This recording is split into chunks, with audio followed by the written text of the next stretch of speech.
कल जो है हमने 11वें स्कंद के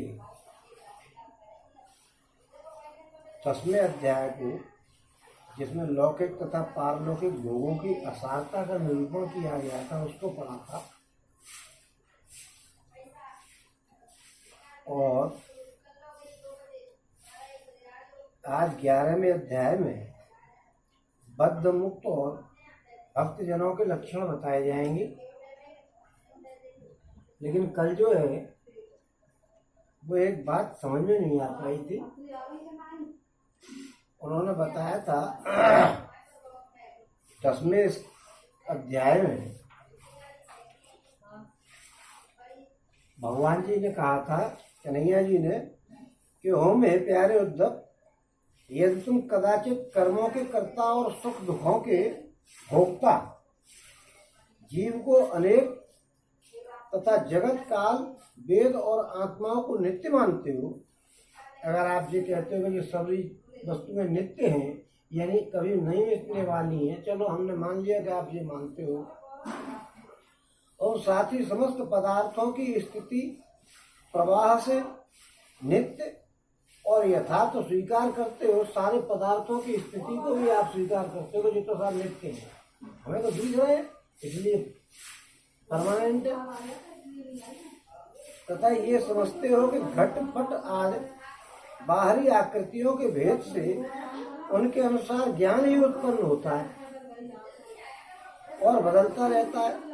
तो ऐसे मत के मानने से बड़ा अनर्थ हो जाए।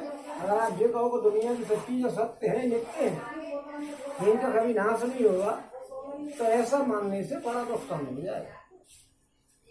क्योंकि इस प्रकार जगत के कर्ता आत्मा की नित्य सत्ता और जन्म मृत्यु के चक्कर से मुक्ति भी सिद्ध नहीं हो सके। भाई, जन्म मृत्यु के चक्कर से जो मुक्ति होती है वो सिद्ध नहीं होगी। क्यों नहीं होगी? और यदि कदाचित ऐसा स्वीकार भी कर लिया जाए कि आप जो मान रहे हो कि दुनिया सही है, तो देह और संवत्सर आदि कालावयवों के संबंध से होने वाली जीवों की जन्म मरण आदि अवस्थाएं भी नित्य होने के कारण दूर नहीं हो सकेंगी। आप शरीर को सही मानोगे तो दुनिया सही है, तो आप फिर से समझ लीजिए कि ये जन्म मरण जो की अवस्थाएं हैं, ये भी नित्य होने के कारण ये कभी दूर नहीं हो सकेंगे। और लोग कहते हैं कि जन्म मृत्यु के चक्कर से दूर हो जाना चाहिए, तो ये अवस्थाएं कभी दूर नहीं होगी। क्यों? तुम देह आदि पदार्थ और काल की नित्यता स्वीकार कर रहे, देह आदि पदार्थ को आप स्वीकार कर रहे हो जो तो नित्य है।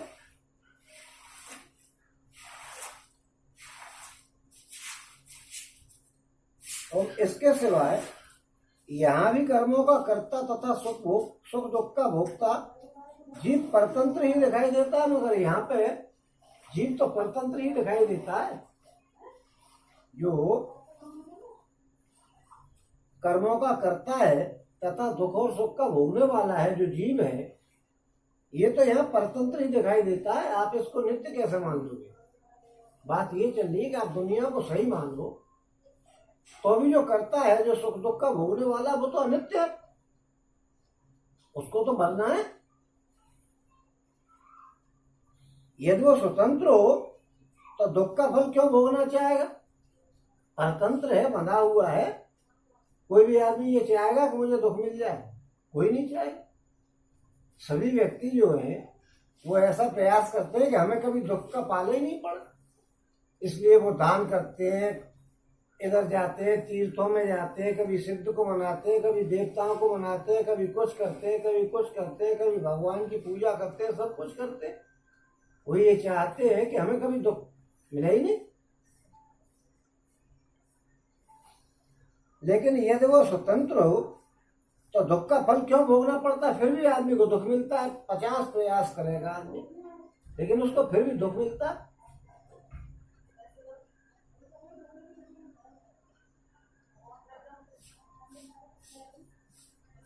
क्यों भोगना पड़ता है उसको? क्योंकि है तो ये सारा कर्मों के संस्कार के अनुसार। और आप कह रहे हो कि नहीं हम तो नित्य मानते हैं दुनिया को, तो फिर मानो भाई, लेकिन इस बात को सिद्ध तो करो कि फिर वो नहीं दुख भोगना क्यों चाहेगा। वो तो ये चाहेगा कि मुझे कभी दुख मिले ही नहीं, सुखों में ही जीवन कट जाए। ओम यदि वह स्वतंत्र हो तो दुख का फल क्यों भोगना चाहे। इस प्रकार सुख भोग की समस्या सुलझ जाने पर भी दुख भोग की समस्या तो उलझी ही रहेगी। मान लो तुम सुख की व्यवस्था तो कर लोगे, लेकिन दुख की क्या व्यवस्था, दुख भी तो आपको जो है सहन करना ही पड़ता है। तो फिर उस समस्या का क्या निदान होगा। मतलब हमने मान लिया कि पूरी दुनिया नित्य है, जो व्यक्ति हैं ये सब नित्य हैं, काल है, वेद है, ये सारी की सारी चीजें नित्य हैं, कभी नष्ट नहीं होंगी। और आदमी नित्य है तो जीवन का जो भोगता है सुख दुख का, वो तो परतंत्र दिखाई दे ही रहा है ना। आपके सब कुछ को नित्य मानते हुए भी जो भोगता है वो परतंत्र है, क्यों वो सुख भोगना चाहता है, मिल रहे हैं उसको दुख।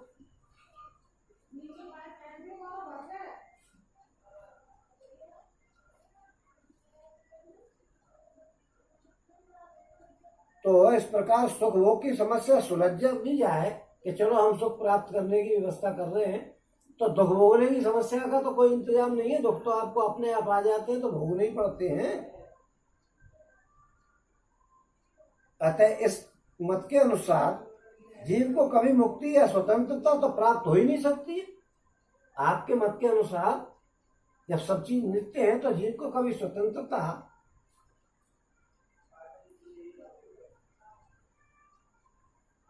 या मुक्ति कभी प्राप्ति नहीं हो सकती, क्योंकि तो सुख दुख में ही लगा रहेगा। और जब जीव स्वरूपतः परतंत्र है, विवश है, तब तो स्वार्थ और या परमार्थ कोई भी उसका सेवन नहीं करेगा। मैं जब जीव परतंत्र है, आपको पता है कि ये कल मरने वाला है या कल नहीं तो परसों मरने वाला है, तो आप उससे क्या सुख की उम्मीद करोगे। न तो आपका उससे स्वार्थ सिद्ध होगा और न परमार्थ सिद्ध होगा। वो कर क्या सकता है। अर्थात वो स्वार्थ और परमार्थ दोनों से ही वंचित रह जाएगा। न तो उसका स्वार्थ सिद्ध होगा और न उसका परमार्थ सिद्ध होगा, क्यों वो तो परतंत्र है ना। जो जीव परतंत्र है उसको तो न तो अपना स्वार्थ सिद्ध कर सकता है और न परमार्थ को ही सही कर सकता है वो। इस प्रकार तो वो दोनों से वंचित रह जाएगा। और यदि यह कहा जाए कि जो भली भांति कार्य करना जानते हैं वे सुखी रहते हैं, और जो नहीं जानते हैं उन्हें दुख भोगना पड़ता है, तो यह कहना भी ठीक नहीं है। आप ये कहोगे जो अच्छे तरीके से काम विधि विधान से काम करना जानते हैं वो सुख भोगते हैं, और जो गलत तरीके से काम करते हैं वो दुख भोगते हैं, तो ये कहना भी ठीक नहीं है। क्यों ठीक नहीं है। क्योंकि ऐसा देखा जाता है कि बड़े बड़े कर्म कुशल विद्वानों को भी कुछ सुख नहीं मिलता। बड़े बड़े कर्म कुशल विद्वानों को भी सुख नहीं मिलता। आप देखिए, भले आदमी को कष्टों में ही पड़ा होगा उसका जीवन। लोग कह रहे होंगे अरे भाई उसने कभी किसी का बुरा नहीं किया, लेकिन इतने कष्टों का जीवन काट रहा है।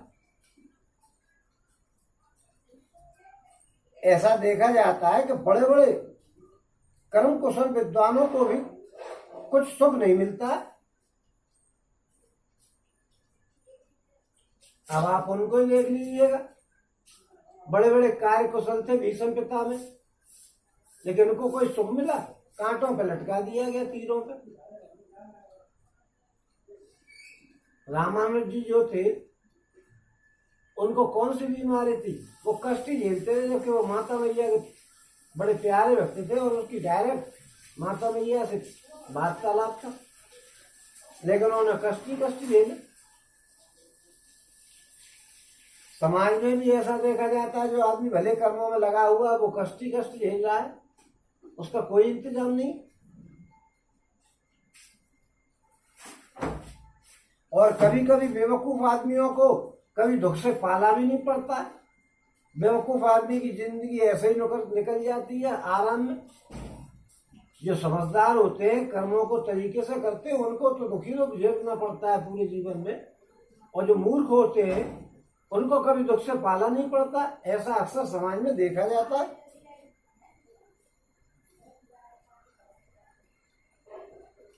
और इसलिए जो लोग अपनी बुद्धि या कर्म से सुख पाने का घमंड करते हैं, हाँ, जो लोग अपनी बुद्धि से ये समझते हैं कि हमारे दिमाग से हम कभी दुख को भोगेंगे ही नहीं, सुखी सुख प्राप्त करेंगे, क्योंकि हमारे अंदर दिमाग है और हम तरीके से काम कर रहे हैं। ओम इसलिए जो लोग अपनी बुद्धि या कर्म से सुख भोग पाने का घमंड करते हैं कि हमारे अंदर तो वो दिमाग है कि हम तो सुख ही सुख पाएंगे, दुख पाएंगे ही नहीं, उनका वो अभिमान बेकार है, व्यर्थ है। वो जो अभिमान करते हैं अरे यार हमारे अंदर तो इतना दिमाग है कि दुख हमें छू तो जाए, तो उनका अभिमान तो बेकार है, व्यर्थ है। और यह स्वीकार कर लिया जाए कि लोग सुख की प्राप्ति और दुख के नाश का ठीक ठीक उपाय जानते हैं। चलो हम ये भी मान लें कि लोग जानते हैं कि भाई इससे सुख मिलता है, इससे दुख मिलता है, तो भी यह तो मानना ही पड़ेगा कि उन्हें भी ऐसे उपाय का पता नहीं जिससे मृत्यु के ऊपर कोई प्रभाव नहीं डाल सके। गलत पढ़ गया हूं। अगर कुछ लोग, आप ये समझे कि अगर ये स्वीकार कर लिया जाए कि वे लोग सुख की प्राप्ति और दुख के नाश का ठीक ठीक उपाय जानते हैं, तो भी ये मानना ही पड़ेगा कि उन्हें भी ऐसे उपाय का पता नहीं है जिससे मृत्यु उनके ऊपर कोई प्रभाव नहीं डाल सके। देखिए, आपको पता है कि आप सुख और दुख से वंचित, अगर दुख से वंचित रहना चाहते हो और सुख का इंतजाम कर लोगे, किस कर्म को करें तो हमें सुख ही सुख मिलेगा। हम मानते हैं कि आपको ये पता है कि किस कर्म से आपको सुख मिलेगा और आप सुख भोग सकते हो, तो भी उन लोगों को कम से कम ये तो पता नहीं है कि मृत्यु उन पर कोई प्रभाव डालेगी कि नहीं। उनको इनका इंतजाम, इसका कोई इंतजाम नहीं उनके पास है। ऐसे उपाय का उनको कोई पता नहीं है जिससे मृत्यु उनके ऊपर कोई प्रभाव नहीं डाल सके और वे कभी नहीं मर सके। ऐसा कोई इंतजाम नहीं है। सुख तो भोग सकते हैं, लेकिन उनको ये तो पता नहीं है कि मृत्यु आएगी कि हमें बचा लेगी कि नहीं। मृत्यु से वो बच तो नहीं सकते, ऐसा कोई इंतजाम नहीं कर सकते वो। और जब मृत्यु उनके सिर पर नाच ही रही है, जब वो मृत्यु का कोई इंतजाम कर ही नहीं पा रहे हैं, तो ऐसी कौन सी भोग सामग्री या भोग की कामना है जो उन्हें सुखी कर सके। भाई जिसको, भला जिस मनुष्य को फांसी पर लटकाने के लिए बद स्थान पर ले जाया जा रहा है, उसे क्या फूल और चंदन या कोई स्त्री आदि पदार्थ है वो संतुष्ट कर सकते हैं। जो फांसी पर लटकने जा रहा है और उसको जो कटाक्ष भरी नजरों से महिला देखे या फूल सुंघाए जाए या सुगंध दी जाए या इत्र उस पर डाला जाए, तो ये उसको संतुष्ट कर सकते हैं। जब आदमी के सिर पर मौत नाच ही रही है,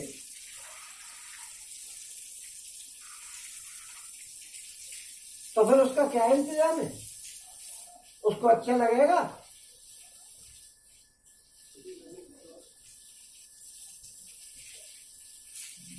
ऐसा कभी नहीं हो सकता है। क्योंकि उसको मालूम है कि मरने जा रहे हो, इस स्त्री से मैं क्या कर दूंगा, ये इस फूल को सूंघ करके क्या करूंगा, मेरी मौत तो आ गया, बदस्थान पे आ गया मैं। बदस्थान यही जहाँ पे बलू हुआ जाता है, सूली पर लटकाया जाता है, फांसी की सजा दी जाती है, वो स्थान।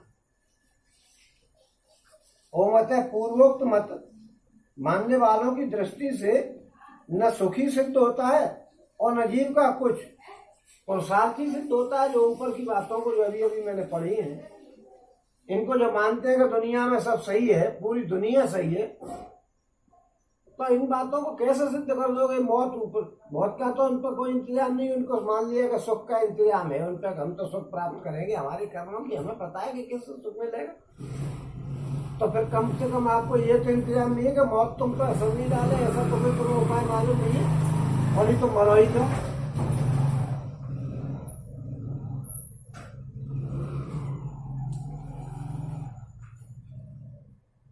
ये बात कन्हैया जी ने उनसे कही है।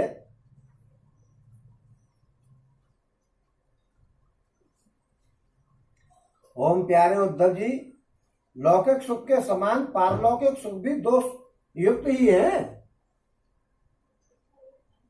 लौकिक सुख है, ऐसे ही परलोक के भी सुख है, क्योंकि वहां भी बराबरी वालों से होड़ लगी रहती है।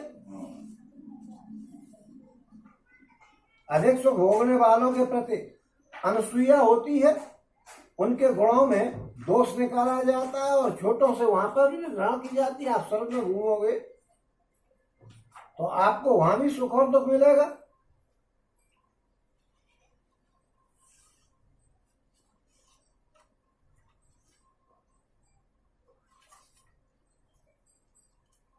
और जैसे जैसे प्रतिदिन पुण्य क्षीण होने के साथ ही साथ वहां के सुख भी क्षय के निकट पहुंचते ही रहते और एक दिन बिल्कुल नष्ट हो जाते, और वहां की कामना पूर्ण होने में भी यजमान, ऋतज और कर्म आदि की त्रुटियों के कारण बड़े बड़े विघ्नों की संभावना बनी रहती है। जैसे हरी भरी खेती भी अतिवृष्टि या अनावृष्टि आदि के कारण नष्ट हो जाती है, वैसे ही स्वर्ग भी प्राप्त होते होते विघ्नों के कारण मिल भी नहीं पाता। तो वहां भी आप सुखी नहीं हो, स्वर्ग में जाने के बाद भी आप सुखी नहीं हो।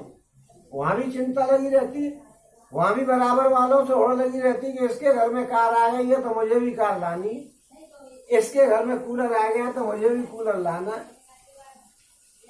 तो ऐसी कंपटीशन वहां पे भी लगा रहता है।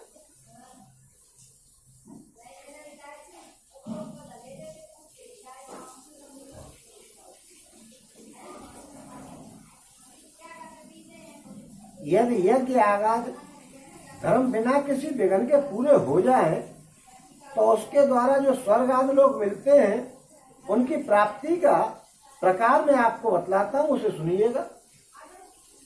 और यज्ञ करने वाला पुरुष यज्ञों के द्वारा देवताओं की आराधना करके स्वर्ग में जाता है और वहां अपने पुण्य कर्मों के द्वारा उपार्जित दिव्य भोगों को देवताओं के समान भोगता है।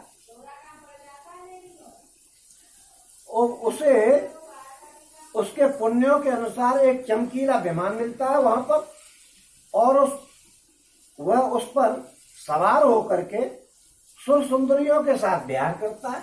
ये स्वर्ग की बातें हैं। गंधर्वगण उसके गुणों का गान करते हैं और उसके रूप और लावण्य को देख करके दूसरों का मन लुभा जाता है। बड़ा सुंदर होता है आपका रूप वहां जाकर के स्वर्ग में।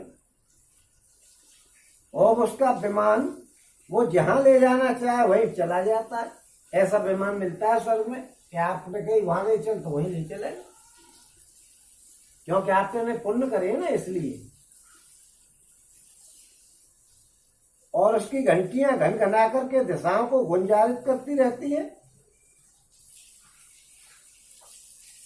और वह अप्सराओं के साथ नंदन वन में यानी देवताओं के विहार स्थली पे और क्रीड़ा करते करते और इतना बेसुध हो जाता है कि उसे इस बात का पता ही नहीं चलता है कि अब मेरे पुण्य समाप्त होने वाले हैं और समाप्त हो जा रहे हैं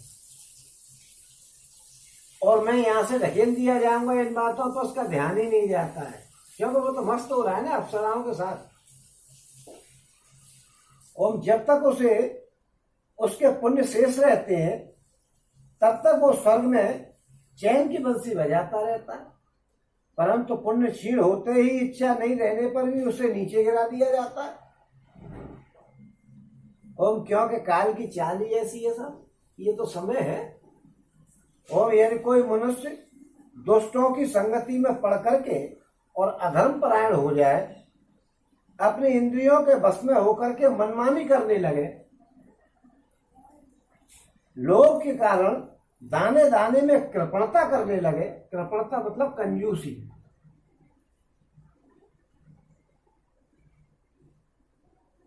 और लोभ के कारण कृपणता करने लगे और लंपट हो जाए अथवा प्राणियों को सताने लग जाए, भाई गलत संगति में पड़ेगा तो यही काम करेगा। और विधि विरुद्ध पशुओं की बलि दे करके भूत और प्रेतों की उपासना में लग जाए, तब तो वह पशुओं से भी गया बीता हो जाता है। अगर कोई गलत संगति में पड़ जाए और गलत गलत काम करने लग जाए तो पशुओं से भी गया बीता हो जाता है और अवश्य ही नरक में जाता है। और उसे अंत में घोर अंधकार, स्वार्थ और परमार्थ से रहित अज्ञान में ही भटकना पड़ता है। और जितने भी सकाम और बहिर्मुख कर्म करने वाले हैं, यानी जितने भी सकाम और बहिर्मुख करने वाले कर्म हैं, उनका फल दुखी होता है। देखिए, सकाम और बहिर्मुख, सकाम का मतलब है कि आप किसी कामना के कारण किसी काम को, यानी किसी चीज को प्राप्त करने की वजह से कोई धार्मिक कार्य कर रहे हैं। जैसे मनकामेश्वर के मंदिर पे जा रहे हो कि भैया दीपक जलाना है हमको तो, और हमारी ये इच्छा पूरी हो जाए, क्योंकि वहां का ऐसा विधान है कि आप एक भगवान के आगे, भोले बाबा के आगे दीपक जलाओगे तो आपकी इच्छा पूरी हो जाएगी। इसीलिए उसका नाम भी मनकामेश्वर लिखा है, कहा गया है। तो ये सकाम कर्म है। और बहिर्मुख, आप कोई चीज प्राप्त कर रहे हो, ये एक ही बात है दोनों। ये दोनों एक दूसरे के करीब करीब पर्यायवाची से हैं। क्योंकि बहिर्मुख क्या है कि दुनिया को देखने दिखाने वाली जो चीजों की प्राप्ति होती है, ऐसे कर्म जो बाहर की चीजों में आपके मन को लगाए, ऐसे कर्म सब दुख का ही कारण है, उनका फल दुख ही दुख है। जो जीव शरीर में अहंता और ममता करके उन्हीं में लग जाता है, उसे बार बार जन्म पर जन्म और मृत्यु पर मृत्यु प्राप्त होती ही रहती है। जो ऐसे कामों में लग जाता है सकाम कर्म में कि आपने प्रयास किया, आपको जो सुख मिलेगा उसको होगा, उसका समय खत्म हो गया, फिर आपने प्रयास किया, फिर आप मर गए, फिर आपको मनुष्य योनि मिलेगी। क्योंकि मुक्ति कहाँ मिलेगी? मुक्ति तो जब मिलेगी जब आप भगवान का भजन करो, दुनिया से मोह मोहब्बत छोड़ दो। मुक्ति मिलने का तरीका एक ये है कि आपके सारे कर्मों का जो फल आप भुगत रहे हो, या जो दूसरों के साथ करके आए हो, उनका आपको फल आगे भुगतना है, वो जब बिल्कुल सब साफ हो जाता है, जब आपको मुक्ति मिलती है। अगर लेनिया देनिया किसी का बना रहेगा तो आप मुक्त नहीं हो सकते हो।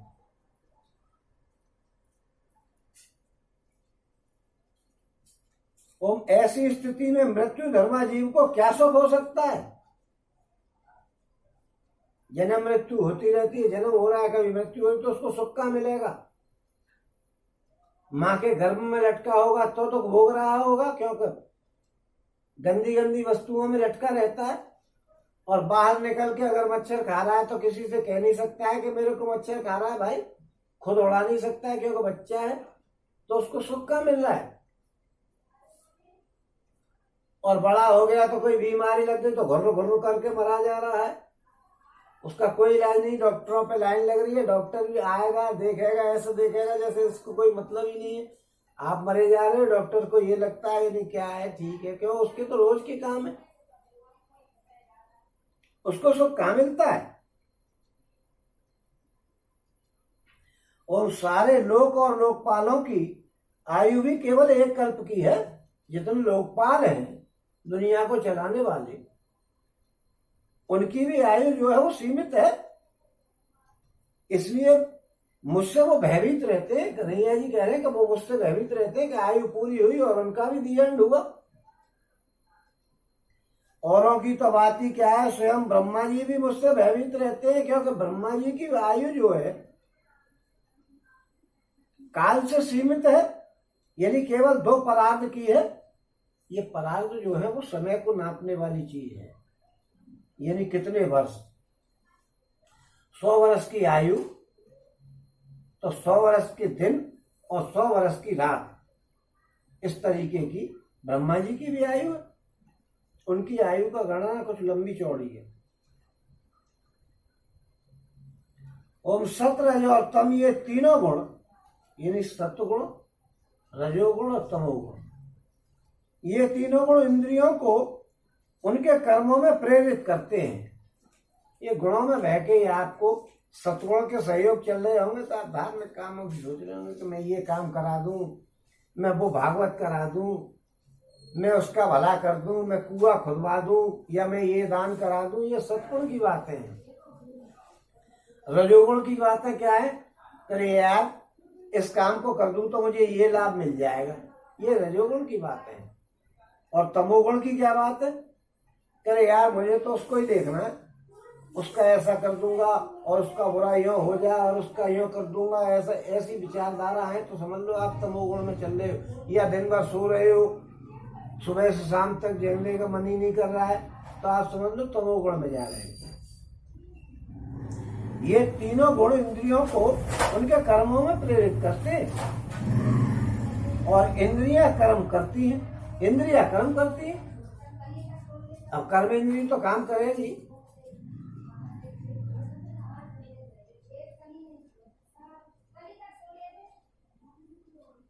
जीव अज्ञान बस सत्रज आदि गुणों को और इंद्रियों को अपना स्वरूप मान बैठता है। अज्ञान के कारण सत्रज आदि जो गुण हैं उनको अपना स्वरूप मान लेता है और उनके किए हुए कर्मों का फल सुख और दुख भोगने लग जाता है। उनके किए हुए कर्मों का फल भोगने लग जाता है। अब आपने कही साहब हमें तो कूलर लाना है, कूलर आप ले आए, गर्मी पड़ रही है सब। अब आप कूलर लाए तो पहले तो पैसों का इंतजाम किया, कहीं से पैसे उधार लिए मान लो, नहीं तो रातों दिन जो साधारण व्यक्ति होता है वो रातों दिन एक करके कूलर के लिए पैसे का इंतजाम करता है, अपनी कटौती कर करके पैसा जोड़ता है, तो उसको कष्ट सहन करना पड़ता है। कैसे इच्छा को पूरी मत करो, इसको रहने दो भाई, कूलर के लिए पैसे बचाने। और किसी से कर्ज लेके ले आए तो कर्ज वाला कहेगा ओए मेरे पैसों का क्या हुआ, समाज के सामने तुम्हारी बेइज्जती करेगा तो तुमको कष्ट नहीं होगा। तुम ये कामना पूरी करने के लिए कूलर लाए और कष्ट हो रहा है, और उसमें भी बिजली चली गई तो सोने में सुहागा ही होगा। बोली क्या बात है कि बिजली चली गई तो बिजली घर वालों को गाली दे रहे करेंगे, बिजली वाले भी यूं होते हैं, और जो बिजली वालों को जो हो जाए और जो यूं मर जाए और जो यूं कर जाए, दुनिया भर की गालियां बिजली वालों को दे रहे, क्योंकि कूलर नहीं चल रहा है ना, और कूलर से तुम्हें सुख भोगना। तो इन चीजों से भी आपको सुख का मिल रहा है, आप दूसरे को गाली दे रहे, पाप कमा रहे। और कूलर की आदत पड़ गई तो फिर बगैर पंखे के और कूलर के आप रह नहीं सकते हो। वैसे तो कहीं भी रह सकते हो, कोई दिक्कत नहीं, कूलर है नहीं तो अपने आप बगैर कूलर के रहोगे, तो आपको सुख का मिला।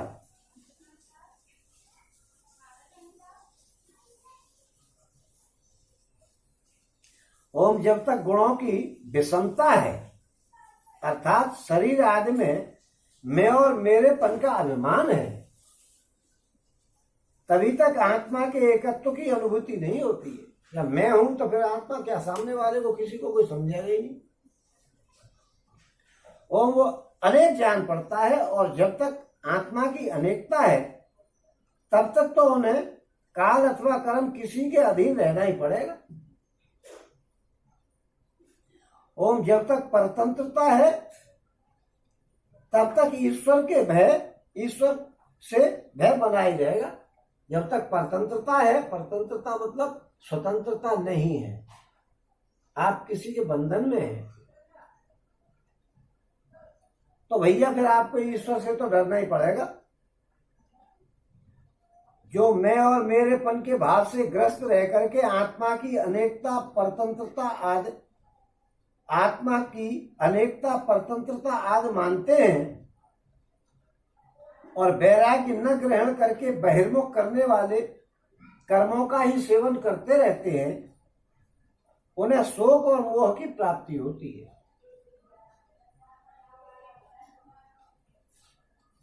आत्मा को आप अनेक मानोगे कि ये अलग है वो अलग है, ये आत्मा वो रही वो आत्मा वो रही, आत्मा एक है। जब आप अलग अलग मान रहे हो तो आपको तो फिर भैया भोगना पड़ेगा। ओम प्यारे उद्धव, जब माया के गुणों में क्षोभ होता है तब मुझ आत्मा को ही काल, जीव, वेद, लोक, स्वभाव और धर्म आदि अनेक नामों से निरूपण करने लगते हैं। जब माया के गुणों में क्षोभ होता है, ये दुनिया क्या है, ये माया ही तो है, तब मुझ आत्मा को ही काल, जीव, वेद, लोक, स्वभाव और धर्म आदि अनेकों नामों से निरूपण करने लगते हैं। ये सब मायामय है, वास्तविक सत्य तो मैं आत्मा ही हूँ। ये सब दुनिया जो जीव बताते हैं आत्मा ये है, वो काल है, ये स्वभाव है, वेद है, ये सब आत्मा बता रहे हैं, तो ऐसा समझ लो कि वो वास्तविकता से दूर है। क्योंकि वास्तव में तो आत्मा जो है, वो सत्य जो है, वो तो भगवान है। ओम हे उद्धव जी, इस प्रकार अपने दिमाग को सही करो।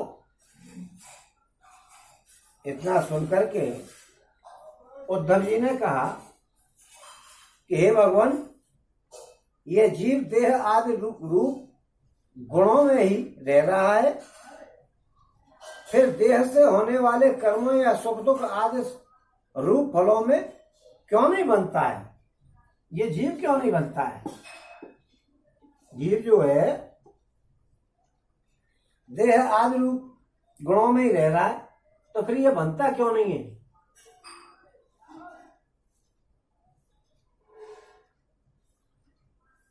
अथवा ये आत्मा गुणों से निर्लिप्त है, देह आदि के संपर्क से सर्वदा रहित है,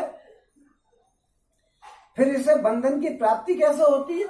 ये आत्मा तो जो है बिल्कुल निर्लिप्त है। जैसे आसमान में बादल आए तो आप कहो भैया आसमान में तो बादल है, आज तो बादल रह रहे, अरे बादल आए और चले गए, आसमान का क्या बिगाड़ा उन्होंने? ऐसे ही आत्मा है, दुनिया में जीव आता है चला जाता है, आत्मा से क्या मतलब है? ओम बद्ध अथवा मुक्त पुरुष कैसे बर्ताव करता है, कैसे वह विहार करता है, वह किन लक्षणों से पहचाना जा सकता है, कैसे भोजन करता है और मल त्याग कैसे करता है, कैसे सोता है, कैसे बैठता है और कैसे चलता है? हे अचेत, प्रश्न का मर्म जानने वालों में आप श्रेष्ठ हैं, इसलिए आप मेरे इस प्रश्न का उत्तर दीजिए। एक ही आत्मा अनादि गुणों के संसर्ग से नित्यबद्ध भी मालूम पड़ता है और असंग होने के कारण नित्य मुक्त भी मालूम पड़ता है। इस बात को लेकर के मुझे बड़ा भ्रम हो रहा है, इसे आप समझाइएगा। और यहाँ पे आकर के 10वां अध्याय समाप्त। बोलो श्री कृष्ण भगवान की जय, बोलो श्री कृष्ण भगवान की जय, बोलो श्री कृष्ण भगवान की जय।